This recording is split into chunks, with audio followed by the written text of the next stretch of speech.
Hi friends, welcome to our channel. ఈరోజు నాకు మా స్కూల్లో ఒక సన్నివేశం జరిగిందండి.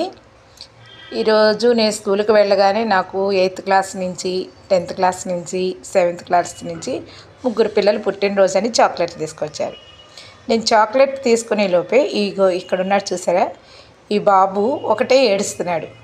ఏంట్రా ఏడుస్తున్నావు అని అంటే, ఇవాళ నా పుట్టినరోజు అండి, మా అమ్మ నాకేం చేయలేదు అని ఒకటే ఏడుస్తున్నాడు. ఇంకా అప్పుడు నేను వెంటనే ఏం చేశానంటే, వాడిని పిలిచి వాడికి పిల్లల చేత విషెస్ చెప్పించాను. తర్వాత నా దగ్గర ఒక చాక్లెట్ ఉంటే పాపం వాడికి తినిపించాను. ఆ తర్వాత వెంటనే పిల్లలందరూ వాడి దగ్గర ఉన్న చాక్లెట్లన్నీ వాడికి ఇచ్చారు. అది నాకు బాగా నచ్చిన సన్నివేశం. అలా ఇవ్వాలి అన్న ఆలోచన పిల్లలకి రావడం నాకు బాగా నచ్చింది. కానీ పాపం వాడు పుట్టినరోజు అని నాకు ముందు రోజే చెప్పాడు, మిస్ నా పుట్టినరోజు అని. పాప వాళ్ళ అమ్మ గుర్తు చేయలేదట. వాళ్ళ అమ్మ ఇవాళ పుట్టినరోజన ఏం లేదులే పోరా అందట. పాప వాడు ఎంత హర్ట్ అయ్యాడో కదా.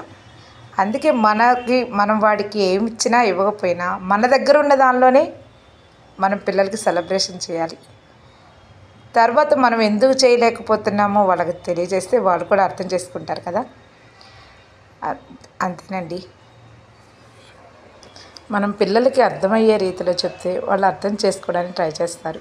ఈసారి చేసుకుందులే నాన్న, ఈసారి బట్టలు కొంటానులే నాన్న అని వాళ్ళకు ఉన్న దానిలోనే పిల్లలకి తల స్నానం చేయించి ఉన్న బట్టల్లోనే మంచి బట్టలు వేసి పంపిస్తే బాగుండేది కదా. మీరైతే ఏమంటారు? తల్లిదండ్రులుగా మనం కూడా పిల్లలకి కొద్దిగా సంతోషాన్ని కలిగించాలి కదా అని నా ఆలోచన. మీరేమంటారో, మీకు ఎలాంటి ఆలోచన వచ్చిందో వెంటనే కామెంట్ చేసేయండి. ఇది నచ్చినట్లయితే లైక్ చేయండి. Thank you.